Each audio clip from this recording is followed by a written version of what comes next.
भारत के किसी बदतमीज इंसान ने भारत के पार्लियामेंट में डॉक्टर भीमराव अंबेडकर के खिलाफ बोल दिया तो पूरे भारत का दलित एक पैर पे खड़ा हो गया और बता दिया मैं मरी हुई नहीं कौम हूं, जिंदा कौम हूं। मैं लाश नहीं बना हूं, अभी जिंदगी बाकी है। जानवरों के बगल में जरूर रहता हूं लेकिन जानवर नहीं बना हूं। मुझे अपने मुहसिन की तारीख याद है, मैं मरा नहीं हो। लेकिन बलिया भी तुझसे पूछता अगर जमीर मरा नहीं हो तो अपने दिलों से फैसला करा लेना। अगर तेरे अंदर में जिंदगी बची हो तो अपने दिल से फैसला करा लेना कि भारत का दलित भाई भारत का दलित भाई अपने मुहसिन की तौहीन बर्दाश्त न कर सड़कों पर आ गया और तेरी रोटी, तेरा टुकड़ा, तेरी तनख्वाह लेकर मुल्ला रोज तेरे नबी को बुरा भला कहे, गालियां लिखे, उसके बावजूद भी तेरे बदन पर किसी तरह की हरकत नहीं आई। तब यहूदियों ने समझ लिया ये कौम अब मर चुकी है, लाश है, कुछ भी कर सकते हो, ये ट्राई है। आप ऑपरेशन वाले को देखे, किसी मरीज का ऑपरेशन होता है ना तो ऐसा नहीं है कि डायरेक्ट लेटाने के बाद वो चीरने लगता है। चीरने देगा? अरे जोर से बोलो। तो बल्कि लेटाने के बाद ऑपरेशन थिएटर में पहले एनेस्थीसिया देता है, एनेस्थीसिया देता है, उसके बाद सुन करता है, कुछ देर इंतजार करता है, फिर पिन चुभ होता है। अगर बदन में हरकत रही तो डॉक्टर थोड़ी देर और इंतजार करता है, दवा का असर हो लेने दो, फिर थोड़ी देर के बाद पिन चुभ होता है। वहां तक चुभ होते जाता है जहां तक असर का एहसास नहीं। जब देख लिया कि पूरा पिन चुभ हो दिया, बॉडी में कोई हरकत नहीं, कोई हिल डोल नहीं, कोई चीख पुकार नहीं, तब डॉक्टर अपने सहयोगी और अपने हेल्फरों से कहता है लाओ नश्तर, चीरो तबीयत से, जहां जहां काटना हो काट लो, इसलिए कि मैंने इसके अंदर का एहसास मार दिया है। एहसास मर चुका है, काटो, जितना काटना चाहो काटो, जितने टाके देना चाहो दे दो, इसलिए कि यह एहसास मर चुका है। मेरे अजीज, ईमान वालों का एहसास मारने के लिए दो केमिकल तैयार हुआ और यह केमिकल यहूदियों की लेबोरेटरी से तैयार हुआ। पहला केमिकल तैयार हुआ कि जब तक इस कौम के अंदर नबी का इश्क बचा रहेगा तब तक काबे की अजमत से लेकर कुरान की रिफात तक, इस्लाम की हुर्मत से लेकर मुस्तफा की आल तक की अजमत और रिफात के लिए यह कौम अपनी औलादों को किसी भी मैदान में उतारने में दर्द का एहसास नहीं करेगी, इसलिए कि यह एहसास जिंदा है। हम खुद के लिए पैदा नहीं किए गए हैं, हम तो रब की रजा के लिए, मुस्तफा की खुशनुदी के लिए पैदा किए गए। इसलिए पहले इस कौम का एहसास मारो, एहसास मारो। भगवा पहनवा के मरवाना चाहा, हम नहीं मरे। तवज्जो चाहो, हम नहीं मरे। भगवा पहनवा के मरवाना चाहा, हम नहीं मरे। शुद्धिकरण करा के मरवाना चाहा, हम नहीं मरे। हमारे बच्चों को दारू अफीम खिलाकर मरवाना चाहा, हम नहीं मरे। सूद के टुकड़े खिला के मरवाना चाहा, आलिमों ने बचा लिया। नाजायज लुक़्मे खिलाकर मरवाना चाहा, आलिमों ने बचा लिया। शराब पिलवा के मरवाना चाहा, आलिमों ने बचा लिया। लेकिन जब देख लिया दौलत देकर मरवाना चाहा, दौलत ठुकरा दिया, गले में सलीब लटका कर मरवाना चाहा, गले से सलीब खींच के फेंक दिया, मूर्तियों को पुजवा के मरवाना चाहा, मूर्तियों को रौट कर आगे बढ़ गया। अब इसको कैसे मरवा सकते हो? तो यहूदियों की लपेटी से एक दवा तैयार की कि नबी की इज्जत को घटा दो, रसूल की रिफात को घटा दो, मुस्तफा को कमतर बता दो, नबी की रिफात को कम कर दो। जब इसके वजूद से नबी की अजमत रुखसत हो जाएगी तो इसे मारने की जरूरत नहीं पड़ेगी। छुछुंदर निकलेगा तो डर के मर जाएगा, बंदर निकलेगा तो डर के मर जाएगा। तब बलिया भी कहता है, सऊदिया के ज़कात खोरो, अमेरिका के दलालो, याद रखना ये कोई और मुल्क नहीं है, ये अमेरिका नहीं है, ये रसा नहीं है, ये जर्मन नहीं है, ये इटली नहीं है, अमा ये भारत है, भारत। और हिंद का नाम किसी हुक्मरान ने नहीं लिया है, बल्कि हिंद का नाम मदीने के मुस्तफा ने। और क्या कहा है?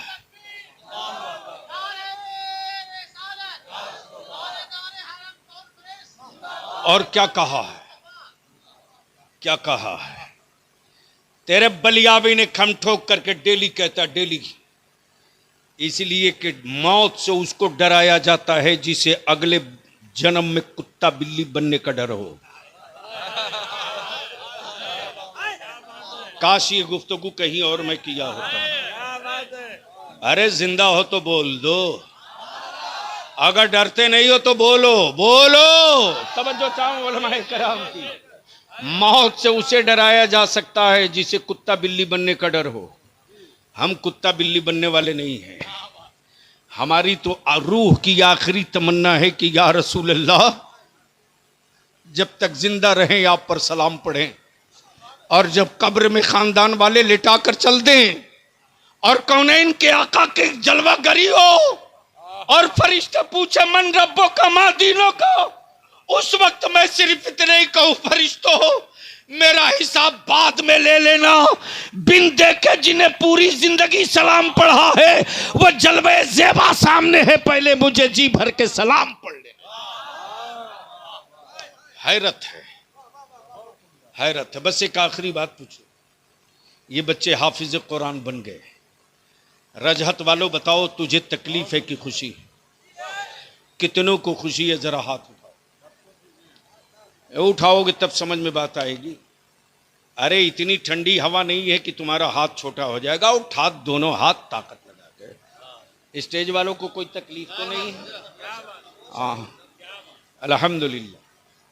इसमें एक बच्चा जो सबसे बुतरू टाइप का, वो कौन है? इधर आ बेटा, ऊपर आ, ऊपर आ, ऊपर दे दो सनद, किसी को दे दो, आ जाओ। सुभान अल्लाह। कहाँ सदर सेक्रेटरी साहब? सदर सेक्रेटरी साहब हैं यहाँ? कहाँ तारिक बाबू? माशाल्लाह, आप सेक्रेटरी साहब हैं? सुभान अल्लाह, वाह। अरे माशाल्लाह, सब तो नौजवान ही पार्टी है। सैयद शमीम साहब, सैयद तारिक शमीम साहब, सुभान अल्लाह। सैयद रहमान अहमद साहब खजानची, बहुत बढ़िया। बस बस सामने आइए, आप ही लोगों से बस एक दो बात करनी है। बस आप लोग डरो मत, मैं चंदा नहीं मांगूंगा, आप डरो मत। खड़ा हो जाओ बेटा। जरा आंख में रोशनी अगर कम हो गई हो जगने की वजह से तो आंख मसलो और मसल कर देखो। इस वक्त पूरी दुनियाए कुफ्र को सिर्फ दो चीज से डर लग रहा है, एक का नाम इस्लाम, दूसरे का नाम कुरान। तवज्जो चाहो। आप लोग तो नहीं ना डर रहे हैं, तो बोलने में क्या दिक्कत है? सिर्फ दो ही से डर लग रहा है, एक का नाम इस्लाम, जोर से बोलो, दूसरे का नाम, एक का नाम इस्लाम, दूसरे का नाम कुरान। से कैसे डर लग रहा है? इन्हीं सीनों से डर लग रहा, इन्हीं सीनों से। बलियावी कहता भारत प्रेमियों कहां हो? एक बार निकल कर आओ। सबसे ऊंची कुर्सी भारत के राष्ट्रपति का है कि नहीं? और उसके बाद दूसरी कुर्सी प्रधानमंत्री का है।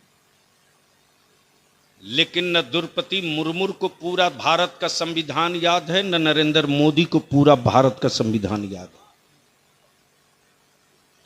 लेकिन कुरान से इसलिए डर लगता है कि कुरान ऐसी किताब है कि कहीं लाइब्रेरी में मिले न मिले, ईमान वालों की औलादों के सीने में 30 पारा मिले। अब तो बीच से नारा लगा देता कोई मुसलमान,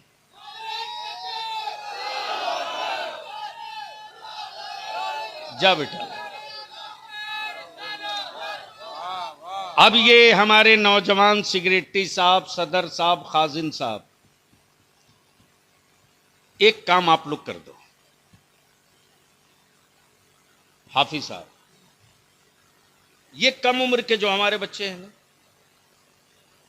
3 साल के बजाय 4 साल का कोर्स कर दीजिए। जो मुफ्ती बना रहे उनको बनाने दीजिए, जो आलिम बना रहे उनको बनाने दीजिए, आप सिर्फ इमाम बना दीजिए। एक डॉक्टर एक बीमारी का इलाज करता है, ऐसा नहीं है कि एक डॉक्टर हर बीमारी का इलाज करे। एक सब्जेक्ट, एक काम ले लीजिए, और वो काम ये कि हम सिर्फ मस्जिद को इमाम देंगे। 3 साल की बजाय 4 साल का कोर्स रखिए, और इस 4 साल के बीच में हमारे बच्चों को अगर दिक्कत हो आपको, तो इदारे शरीया का जो हमने तालीमी बोर्ड बनाया है, नए निसाब नए सिलेबस के साथ राब्ता कर लीजिएगा हजरत अल्लामा मुफ्ती गुलाम हुसैन सकाफी से, या इदारे शरीया के जो ज्वाइंट सेक्रेटरी हैं आज के इजलास में होते। लेकिन कुछ ऐसी दिक्कत आ गई कि खतीबुल हिंद हजरत मौलाना नुमान अख्तर फाइकुल जमाली को केचूचा शरीफ जाना पड़ा। आपके घर के हैं, एक काम सिर्फ कर दीजिए कि हमारे बच्चे 4 साल का टाइम बॉन्ड करके हिफ्ज भी करें। लेकिन जिस तरह से हम हिफ्ज की दस्तार दे रहे हैं, इस 4 साल में हम अपने बच्चों को हिंदी, अंग्रेजी, मैथ भी पढ़ा दें, ताकि हमारे बच्चे हिफ्ज कुरान के साथ साथ हाई स्कूल मैट्रिक का एग्जाम भी पास करके 2 सनद साथ लेकर जाएं। एक सनद हिफ्ज कुरान की और दूसरी सनद तालीम हिंदुस्तान की। इसमें थोड़ी सी मेहनत करनी पड़ेगी हमारे अराकीन को, और जहां आप कमजोर पड़ना, बलियावी को आवाज देना, कांधा मैं भी लगा दूंगा। लेकिन एक इल्तिजा के साथ, रजहत शरीफ वालों, आज बलियावी अपने कांधे का बोझ उतार कर तुम्हारे गांव से जाएगा, ताकि कल मैदान महशर में बलियावी को रुसवाइयों का सामना न करना पड़े। इतने उलमा सबको गवाह बनाकर बलियावी अपने कांधे का बोझ उतार रहा है। बाप दादा की छोड़ी हुई विरासत बचा लो। वह विरासत नबी की इज्जत की थी, वह विरासत रसूलुल्लाह के इश्क का था, वह विरासत मुस्तफ़ा के दीन की थी, वह विरासत खजीनतुल औलिया के तौर पर बुजुर्गों ने दिया। अमा पूरे मगध कमिश्नरी में उस दौर की मैं बात कर रहा हूं, उस दौर की, उस जमाने की, उस दौर की, उस जमाने की, जब पूरी दुनिया के निजामुल औकात, औकाते सहर व अफ्तार के लिए सिर्फ एक आदमी था जिसके बारे में लोग बोलते थे ये फला मुल्क का आलिम है। वही सिर्फ जानता है कि किस मुल्क के, किस सूबे के, किस डिस्ट्रिक्ट के, किस प्रखंड, किस ब्लॉक में आज सूरज कई बजकर कई मिनट पर, कई सेकंड पर तुलू होगा, और कई घंटा कई बजकर कई मिनट पर किस सूबे में सूरज गुरूब होगा सिर्फ एक आदमी है। उस चैलेंज को इस मगध के बेटा ने, जिसका नाम अल्लामा जफरुद्दीन बिहारी है, उसी अल्लामा जफरुद्दीन का एक शागिर्द रशीद और एक यारे गार इसी तेरे रजात शरीफ के कब्रिस्तान में लेटा है। नीम के पेड़ के नीचे उनकी कब्र है। मैं हाजिरी देने के लिए आया था, आज से तकरीबन 20 साल पहले मैं हाजिरी देने आया था। उस वक्त एहसास मुझको हुआ हमारे बुजुर्गों की कितनी बड़ी अमानत यहां लेटी हुई है, इस्लाम की कितनी बड़ी नेमत यहां लेटी है, इस्लाम की कितनी बड़ी शख्सियत यहां लेटी है। लेकिन हमारे बाप दादा के अजमतों का सिक्का दिलों से निकालने के लिए आपने रसूलुल्लाह की आल के गद्दारों को कांधे पर बैठा दिया। उसने सऊदिया के ज़कात खोरों की इज्जत बताई है, नबी की आल की रिफात नहीं बताई, रसूलुल्लाह का इश्क नहीं बताया। इसलिए कि जब नबी के इश्क की बात होगी तो बरेली के अहमद रजा खान का तज़किरा होगा, और नबी की आल की इज्जत और एहतराम की बात होगी तब बरेली के इमाम अहमद रजा के उस शेर का तज़किरा होगा, तेरी नस्ले पाक में है बच्चा बच्चा नूर का, तेरी नस्ले पाक में है बच्चा बच्चा नूर का, तू है आईने नूर तेरा सब घराना नूर का।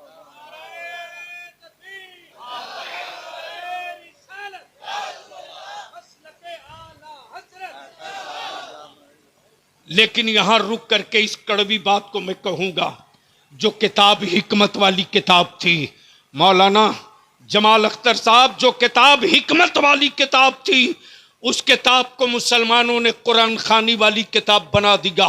जो किताब हुकूमत वाली किताब थी, उस किताब को मुसलमानों ने कसम वाली किताब बना दिया।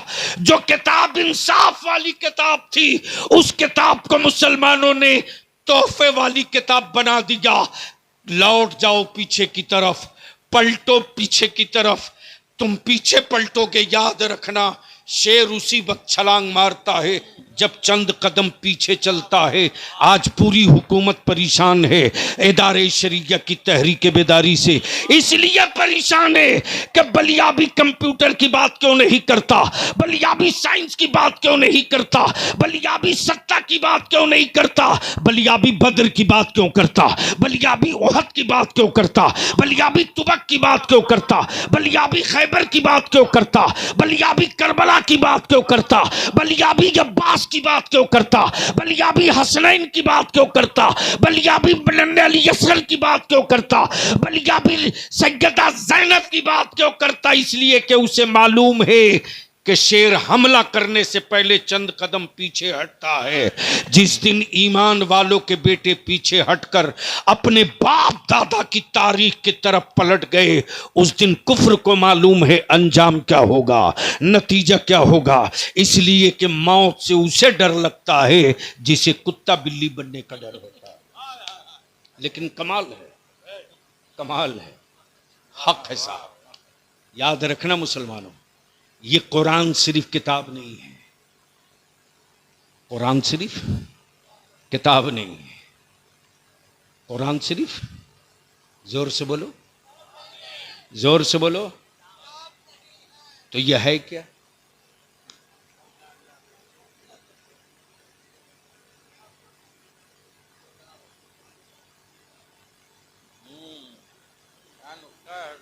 अमा यार ये कलाम है अल्लाह का, इकट्ठा कर दिया तो किताब हो गई। अब तो बोल दो, अब बोलने में डर लग रहा है क्या? जब से मुसलमान तू चुप होना, जब से मुसलमान तुमने बोलना बंद किया, तब से भारत में गूंगे बोल रहे हैं।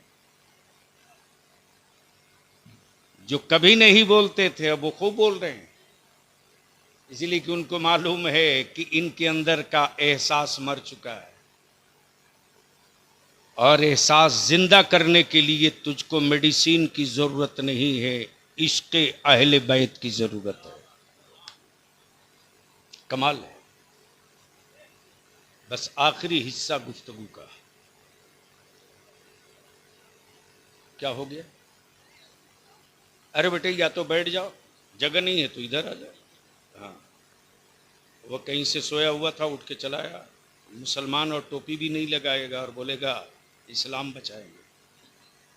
कमाल है। जो मुसलमान अपना बेटा बेचने में देर न करे, क्या रेट तय करता है साहब।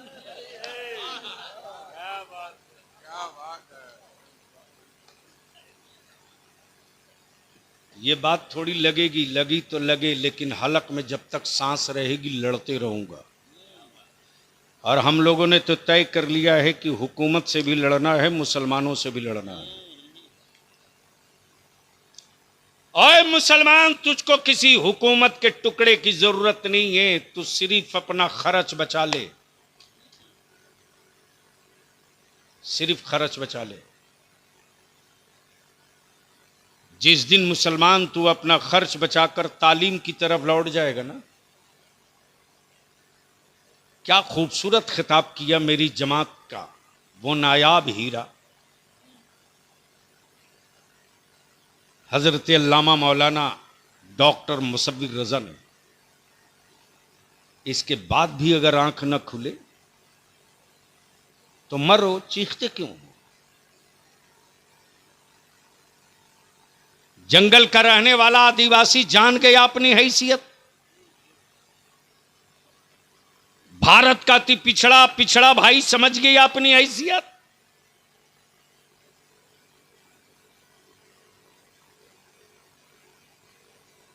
और आज तक आलिम चीख चीख कर मस्जिद के जुमा के खुतबे से लेकर जलसे और मिलाद शरीफ तक समझा रहा, लेकिन आप समझने को तैयार नहीं। अरे मौज की लड़ाई लड़ोगे, नस्लें हार जाएंगी।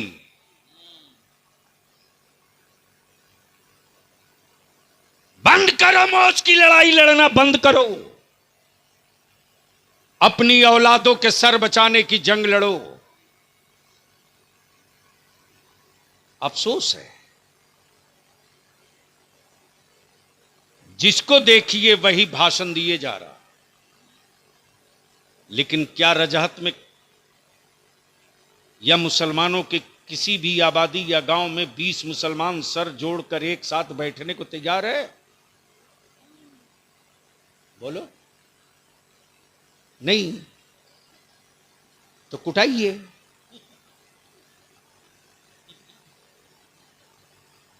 याद रखो जो मैं कह रहा हूं, कल बलियाबी राजनीति छोड़ दे, परसों से दवा तैयार है।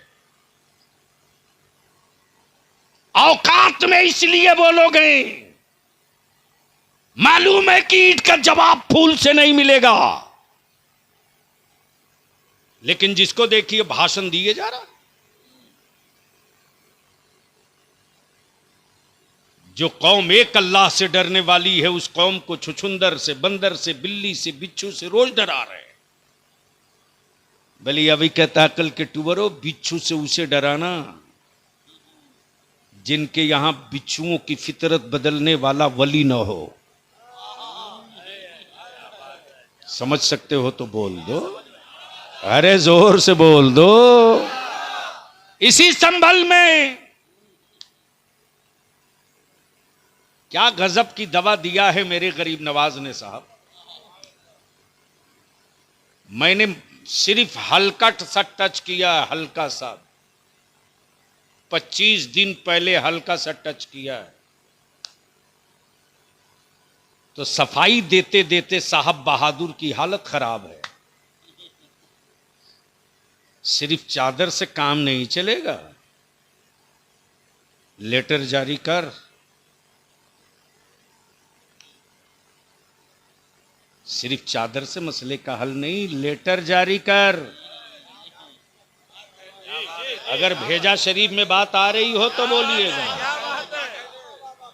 सिर्फ चादर से मसले का हल नहीं, मंत्री लेके जाए इससे मसले का हल नहीं, लेटर लिख, लेटर। और लेटर लिख के फाइल में बंद मत कर, अखबार में भी दे, टीवी पर भी दे, ट्विटर हैंडल पर भी डाल।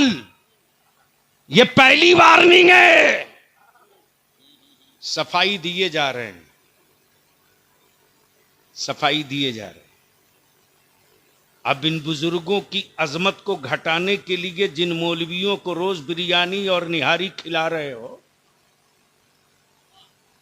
उनके जबड़े में हाथ डालो। कब डालोगे? हमारा किसी से झगड़ा नहीं, बस एक छोटी सी मिसाल देता हूं, बात समझ सकते हो तो समझ लेना। मैं आया रजहत शरीफ, मैं इसको रजहत शरीफ के नीचे कह ही नहीं सकता, मेरी जबान तैयार नहीं है रजहत कहने को, इसलिए कि रजहत शरीफ में पैदा होने वाला इस मिट्टी को समझे न समझे, जिसने अपने बाप दादा की तारीख में रजहत शरीफ में लेटे हुए उन वलियों की तारीख पढ़ चुका हो, उसे कभी भी रजहत नहीं कह सकता, रजहत शरीफ ही कहेगा।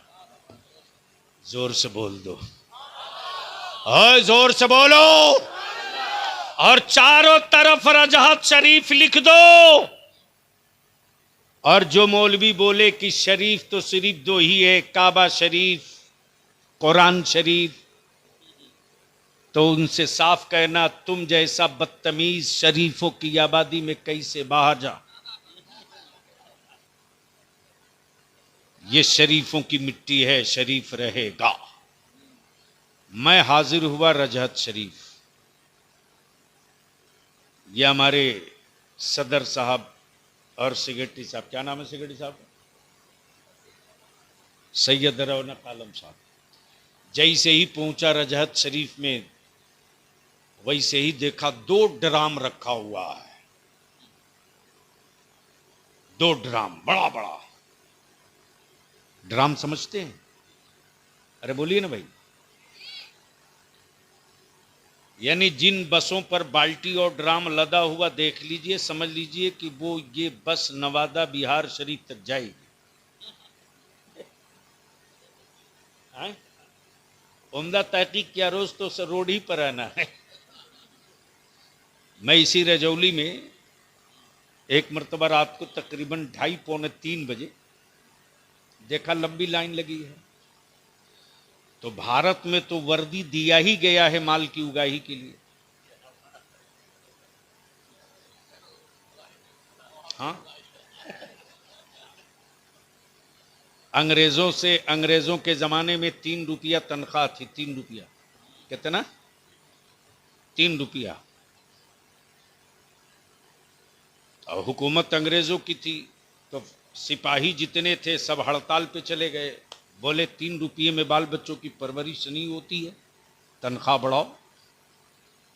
तो जो अंग्रेजों का वायसराय था, जो पटना में बैठता था, उसने बुलवाया, बोला हम तुमको वर्दी दिया? कहाँ दिया?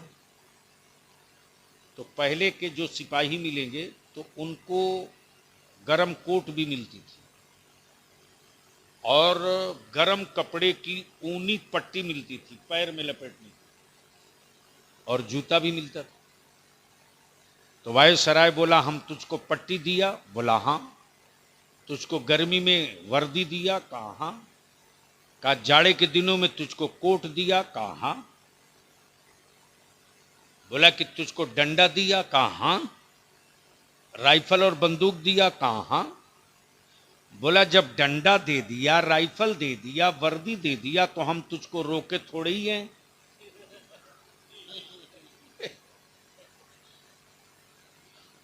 कि तुम मुर्गी का गोश्त मत खाओ, अंडा मत खाओ, बकरी का गोश्त मत खाओ, जाओ। जब सब दे दिया तो जाओ।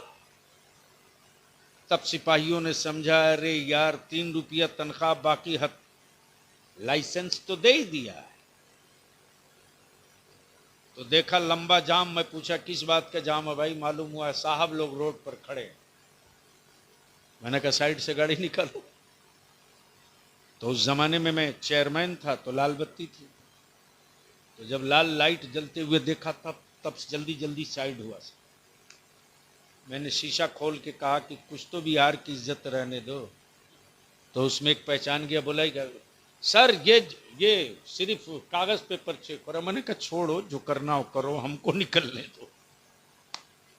जब रजहत शरीफ से मैं गुजर रहा था, तो अचानक अभी तो 4 लाइन हो गया ना, वरना रात को कौन 9 बजे के बाद नवादा जाने की हिम्मत जुटा पाता था।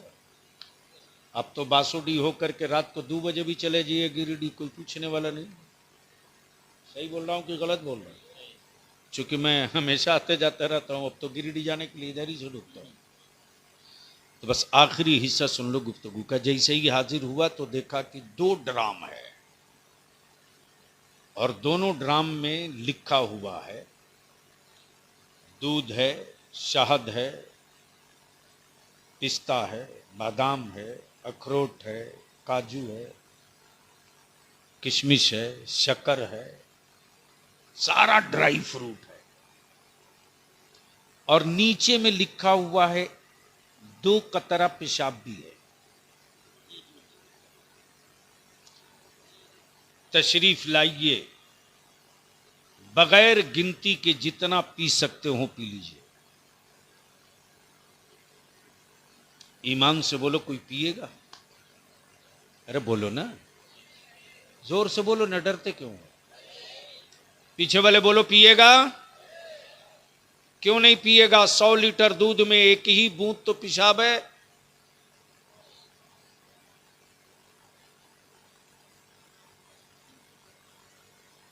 पागल को भी बता दोगे कि 1 बूंद पेशाब है तो पागल भी कहेगा पागल जरूर हूं, लेकिन इतना बड़ा पागल नहीं हो। इतना जरूर अकल है कि 100 लीटर नहीं, 1 लाख लीटर दूध को 1 बूंद पेशाब बर्बाद कर देगा। अगर दिमाग को कहीं गिरो नहीं रखे हो तो अकीदे अहले सुन्नत मसलके आला हजरत क्या है समझ लो। जिस तरह लाखों लीटर दूध को 1 बूंद पेशाब का कतरा बर्बाद कर दे, उसी तरह सारी इबादतों को सिर्फ मुस्तफा की एक तौहीन बर्बाद कर देती है। किसी ने मेरे आका करीम की जूती शरीफ को, नालैने पाक को जुतवा कह दिया माज़ल्लाह तो इस्लाम से खारिज हो गया। अल्लाहु अकबर, अल्लाहु अकबर। मेरे आका करीम के तलबे नाज से जो जूती लग जाए उसका एहतराम ईमान वालों पर वाजिब है। तो जब आका करीम की जूती मुकद्दस का एहतराम वाजिब है तो बताओ उस रसूल करीम का एहतराम कितना वाजिब होगा। इसीलिए हवाएं भी चलती हैं शहर तैयबा में तो संभल के, जिब्रील भी उतरते हैं तो बड़ी संभल के। और हर साल उम्रा और हज को जाने वालों, मैं तो सिर्फ इतने ही कहूंगा, जाने की तमन्ना बाद में करना, जाने की तमन्ना बाद में करना। पूरी जिंदगी पहले इसकी तमन्ना करो कि ए अल्लाह, पहले मुझे अपने महबूब के शहर का एहतराम करने के लायक बना दे, अपने हबीब के कूचे और गलियों की इज्जत बचाने और इज्जत और एहतराम के काबिल बना दे। ए अल्लाह, मुझे समझा दे कि तेरे हबीब के शहर की अजमत क्या है।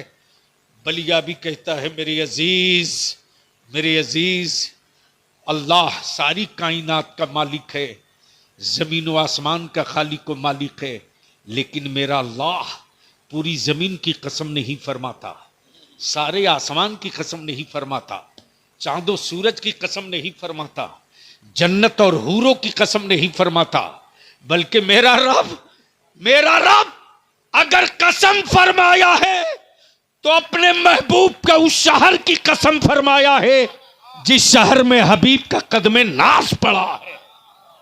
मेरे अजीज, सोच वो शहर कितना मुहतरम होगा, वो कितना मुकद्दस होगा। कुफ्र को डर लगता है 2 से, एक का नाम इस्लाम, दूसरे का नाम कुरान। आप कहोगे कैसे डर लगता, कैसे डर लगता? तो वो इस तरह से डर लगता है सैयद कामरान साहब कि कुफ्र को मालूम है तुम इस्लाम की तारीख पढ़ मत पढ़, कुफ्र रोज पढ़ रहा है, कुफ्र रोज पढ़ रहा है कि कुरान वो किताब है जो बदला नहीं लेता, कुरान वो किताब है जो बदला नहीं लेती, कुरान वो कलाम है अल्लाह का जो बदला नहीं लेता, बल्कि ये वो कलाम इलाही है कि बदल देता है। तवज्जो चाहो, बदला नहीं लेता, बदल देता है। तब बलिया भी कहता रे अकल कट्टू अरो ये कुरान है, कुरान ये खुली हुई किताब है, छुपी हुई किताब नहीं।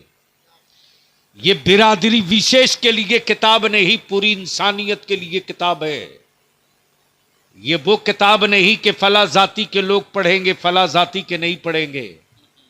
ये वो किताब है कि तुम भी पढ़ सकते हो, तुम भी पढ़ सकते हो। लेकिन उनको मालूम है कि कुरान वो किताब है जो बदला नहीं ले, बदल दे। इसलिए कि तारीख तूने नहीं पढ़ी, उन्होंने पढ़ी है कि अपने दौर का वो दबंग जिसके रौब और जिसकी धौंस से मक्का कांपे, जब उस उमर को मालूम हुआ कि 39 लोग मुसलमान हो गए, तब उस उमर ने कहा था 40वां नहीं होने दूंगा। ये कब कहा था? ये कब कहा था? तवज्जो चाहो, ये कब कहा था? जब ईमान नहीं लाए थे, जब नहीं लाए थे, तब 40वां के खिलाफ थे। अगर भेजे में बात आ रही हो तो सुन लो,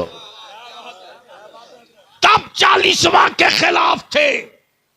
आज अगर कोई मुल्ला 40वां के खिलाफ बके तो लड़ना मत समझ लेना, यह भी मेरी तरफ आया नहीं है, उधर ही है, उधर ही है, अभी आया नहीं है, उधर ही है।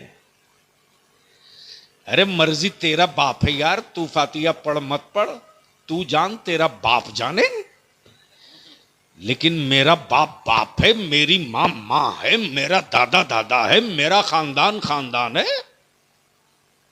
वो तेरे बाप दादा होंगे जो भूत हो गए होंगे, ये मेरे बाप दादा हैं जो नबी के आशिक थे, अपनी लहद में पड़े हुए हैं। जैसे ही सुना 40वां नहीं होने दूंगा, लिए तलवार चले। तब किसी मक्के वाले ने कहा, ओए उमर कहां जा रहे हो? कहा जा रहा हूं, 40वां नहीं होने दूंगा। तब उस मस्त ने कहा, उधर बाद में जाना, पहले बहन की खबर ले लो। कुरान बदला नहीं लेता, बदल देता है। कुरान बदला नहीं लेता, बदल देता है। तब मदरसों के खिलाफ एक प्रोपेगेंडा क्रिएट किया गया कि मदरसे जब तक बाकी रहेंगे तब तक इस्लाम को कोई मिटा नहीं सकता। इस्लाम को कमजोर करना है, मदरसा कमजोर कर दो। इस्लाम को तोड़ना है, मदरसे तोड़ दो। लेकिन मुसलमान तेरी हिम्मत को सलाम। बलियावी ने कहा था, याद रखना हुक्मरानों, ईमान वालों के मुठिया के चावल में बड़ी दम है।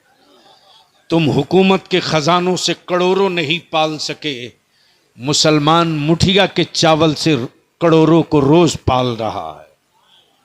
लेकिन कुछ लोग हैं जो लंबी जबान है, बके जाते हैं मदरसे के खिलाफ, बच्चों के खिलाफ, मौलवियों के खिलाफ। और क्या गजब की बात है, ये वही ज्यादा बोलते हैं जब बाप जांकनी के वक्त आता है, तब मदरसे में आके कहते हैं सूरह यासीन पढ़ दो। बोलो सही है कि गलत? अरे बोलो सही है कि गलत? एक एक नस जानता हूं मैं पूरे भारत की, इसलिए मैं गुजारिश करूंगा कमेटी के लोगों से, अपने मदरसे का बजट बनाइए, और खुद निकलिए। सेक्रेटरी साहब, खुद के लिए मांगना ये शर्म की बात है, मुस्तफ़ा के दीन के लिए मांगना ये फख्र की बात है। बलियावी एमपी था तब भी दामन फैलाने में कभी पीछे नहीं हटा, एमएलसी रहा तब भी पीछे नहीं हटा।